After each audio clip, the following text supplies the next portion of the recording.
I lost the fantasy Super Bowl in my Instagram experts league, but everything's just fine. For those of you still playing fantasy football, this video is for you. Here are my fantasy football waiver wire pickups for week 17. What's going on, Couch fam? Although I highly recommend you guys do not play week 17 fantasy football, I know a lot of people in the Couch family are in the playoffs, are in the championship game, and you guys do play week 17, so I didn't want to leave you guys out. I did promise you guys a video. Let's get on to the waivers. If you guys are playing meaningful fantasy games week 17, it's always a good idea to look at the playoff picture. This year is pretty interesting because other than the Ravens, all these top teams have something to play for. Like the Chiefs, if they win and the Patriots lose, Chiefs could be second seed. Niners and Seahawks are battling it out. That's a very important game. So no team has locked up anything for sure, and they're motivated to win and play and get something. So the Ravens are going to be sitting their players out. The Raiders have a realistic shot of making it a very, I'd say, pretty unlikely. A lot of things have to happen, but it's still within the realm of reality. It's not like a 1 in a million thing. It's maybe like like 3% or something like that to make playoffs. So they got a shot. Steelers can make it. Cowboys can make it. So it's pretty competitive. A lot can change this week. A lot will change this week. And then all the other teams that aren't pictured here have nothing to play for. So yeah, these are the three teams that are in the hunt: Steelers, Raiders, Cowboys, and these are the teams that are likely going to make playoffs or have clinch playoffs atop here. The top three quarterbacks on this list are all tier 1 options. So Daniel Jones going up against the Eagles. Danny Dimes is a very inconsistent, very boomer bust quarterback. So expect him to get 10 fantasy points this week or 30. He'll rarely put up fantasy points right in between, that sweet spot, like 17 and a half fantasy points, what we expect from starting quarterbacks in fantasy. That doesn't happen with Danny Dimes. It's either 10 or it's 30. And this game against the Eagles, an aggressive defense that can be attacked in the pass game. So they're good, but they also suck in a way. It's going to likely be boom or bust. So not a quarterback that you trust, but a quarterback that has a lot of upside. We seen him go off last week, 5 passing touchdowns against Washington. That was insane. Put up a ton of fantasy points. And then we have Tom Brady, who this is a quarterback you can trust that has a high floor. Probably not the highest ceiling in a game where the best defense is going up against one of the worst offenses. The Patriots D is going up against the Dolphins offense. Not going to be too good there. Brady's not going to need to throw a bunch. This should be an easy game to win for the Patriots. With that being said, every quarterback that goes against the Dolphins, just about every quarterback goes off. This could be one of Brady's better fantasy performances in a good matchup. And then we have Jared Goff going against Arizona. Even though the Rams have been eliminated from playoffs, I still think they have something to prove here. Like, hey, we don't suck. That's just my guess, though. Some teams we see play sloppy or unmotivated. And some teams, they play really hard, like the Falcons, who have, nothing to play for essentially as far as playoffs go or anything like that. But they're playing hard. They're playing motivated. And then, we see some teams that maybe the Jaguars that really aren't playing that motivated. It's just one of those things that happen, especially, and it's like more magnified when it's week 17. If you're in a deeper league, we have Drew Lock, Baker Mayfield. Keep in mind the weather might be bad in Ohio there. Case Keenum, Gardner Minshew, Andy Dalton, and RG3. Lamar Jackson is out. He won't be playing, and I assume a lot of the starters for the Ravens will also be out too, such as Mark Ingram. Speaking of the Ravens, Gus Edwards makes it atop of my running backs to add list. He has the highest floor. He's the most sure thing. We know he's going to get a lot of carries. Maybe Justice Hill gets more involved, and a good chance Justice Hill gets more fantasy points than Gus Edwards in PPR. So Gus Edwards is going to be heavily reliant on touchdowns, and then Justice Hill, he's a better pass catcher. It's really kind of by default here because Gus Edwards just really doesn't catch any passes. He just hasn't his whole career.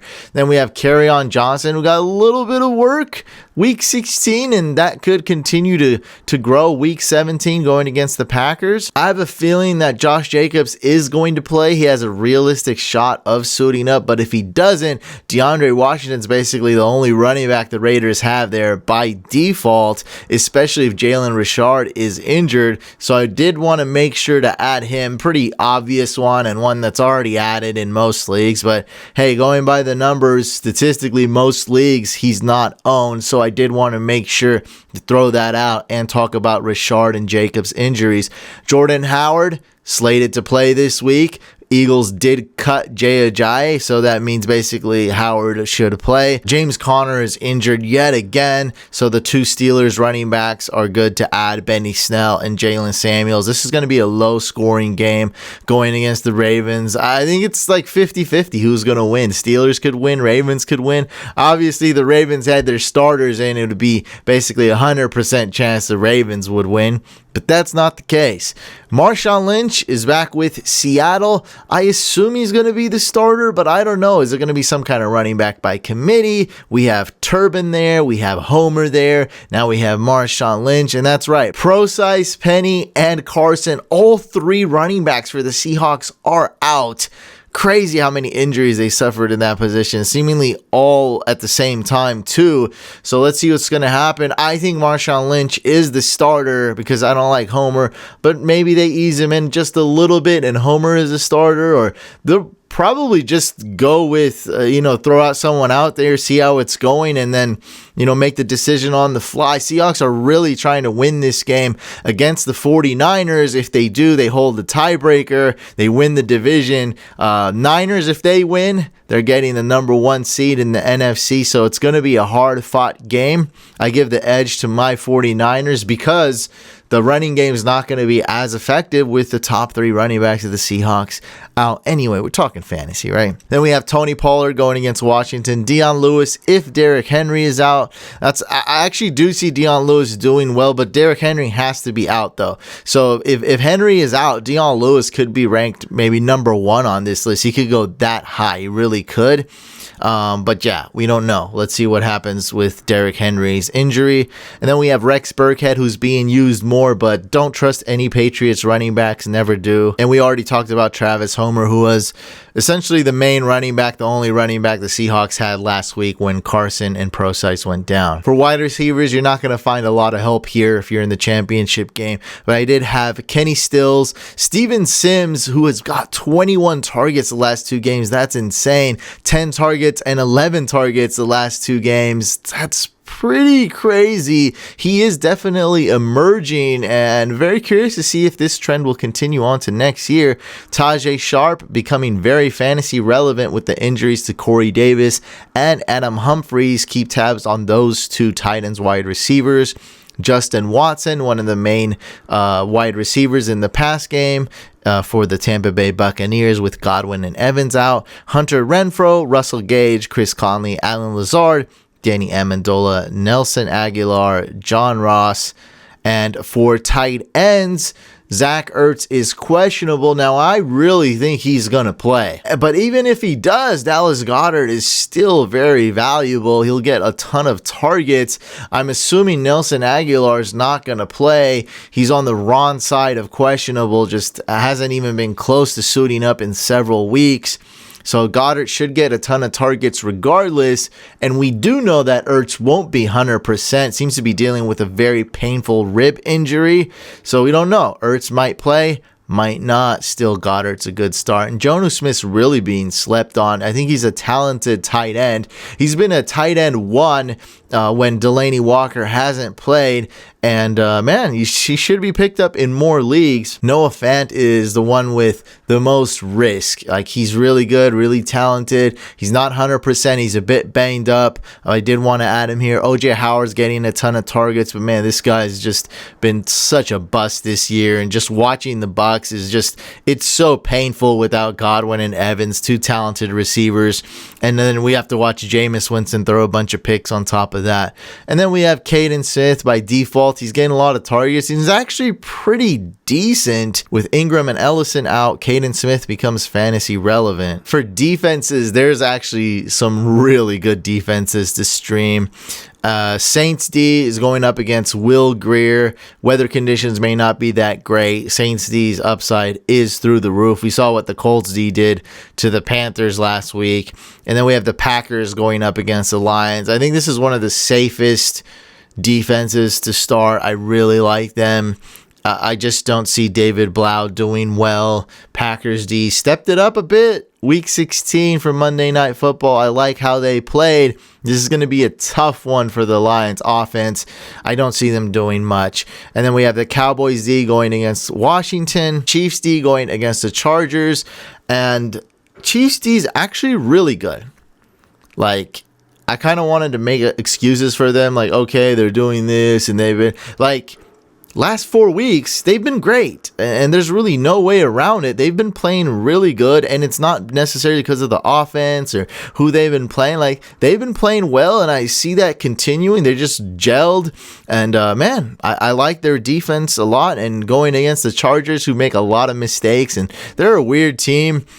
Chiefs have some upside there. Jets-Bills game could be very low scoring, so I have the Jets D here. Love to see how this defense plays next year. I thought they'd be good this year. They shown some flashes. They were startable, but not quite what you wanted. You know, top 10 defense usually, yeah, but we really want a top 5 defense if we're starting them blindly every week. So let's see if the Jets D gets better next year. If they do decide to keep Jamal Adams, I think they will be very good. And don't trade that guy away. Come on, Jets. Falcons D going up against the Bucks. We know that defenses score a lot of fantasy points because of turnovers, QB pressures, and that's exactly what Jameis Winston does. Turns the ball over a ton. Mr. Pick Six, Mr. Interception. I mean, the man's throwing 30 touchdowns, 30 interceptions. That's pretty insane, but we do like defenses going up against that. Then we have the Colts D going against the Jags, Browns D going against the Bungles, Eagles D going against the Giants, and Jags D going against the Colts. For kickers, where's a good cutoff here? I think top 5 right there. Right there, I'm very confident in the top 5. I really do like that. Dan Bailey, number 5, playing in a dome, going against the Bears. He's been pretty accurate recently. And we have Robbie Gould, who's a super elite kicker, going up against the Seahawks. Mason Crosby in that game where the Packers should dominate. Packers are trying to win. They're a really good team. And when you have the lead, when you're playing in a dome, you're going to be settling for field goals, kicking extra points. Love Mason Crosby this week. Kai Forbath going against Washington. Really not a big difference between any of these 5, actually. Forbath, Crosby, Gould, Bailey. I really like them all just about evenly. And then we have Greg Zuerlein, number 1. I had to rank him number 1. He has the most upside. Great matchup against the Cardinals. It's just I don't have too much confidence in him because he's on the Rams, not the best team. Just, you know, their offense really hasn't been that good. They haven't been winning a lot of games. A little bit underwhelming, a little bit disappointing. That Super Bowl hangover is a real thing. I didn't believe in it, but it really is. Other than the Patriots doing what they've done the last couple decades, no team's really overcome a Super Bowl hangover. Maybe the Seahawks in a way. They've been okay. But yeah, man, and on top of that, he was injured last week, and so that's why I'm just not super confident in him still. I have ranked him number 1, so it's not like it's a bad choice or anything like that. So after that, in deeper leagues, we have Jake Elliott, Nick Folk, Matt Gay, Younghoe Koo, Jason Myers, Kaimi Fairbairn, who's really unpredictable. So he could really be like number 2 or number 5, number 6. But because I really just don't have a good feel for how he's going to do, I rank him low. Just basically, it's just a crapshoot with him. He could give you 4 points, could give you easily 12 points. I have no clue. Then we have Brandon McManus of the Broncos, Austin Seibert, Chase McLaughlin, and the Colts kicker. Well, there you guys have it. I wish you all Merry Christmas, Happy Holidays. Thank you guys so much for watching my videos.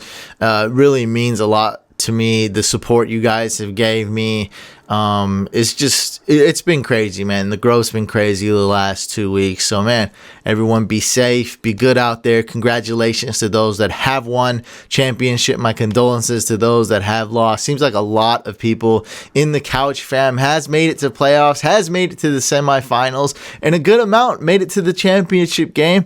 And some of you actually won. It's a good feeling. I know that when I have won my leagues, it's great. It's hard to do. Don't ever take it for granted. Make sure you guys are subscribed to this YouTube channel and also subscribe to our second YouTube channel, Fantasy Couch Podcast. Hit this video with a thumbs up or a thumbs down if you're like a bah humbug. And I'll catch you guys on the next video.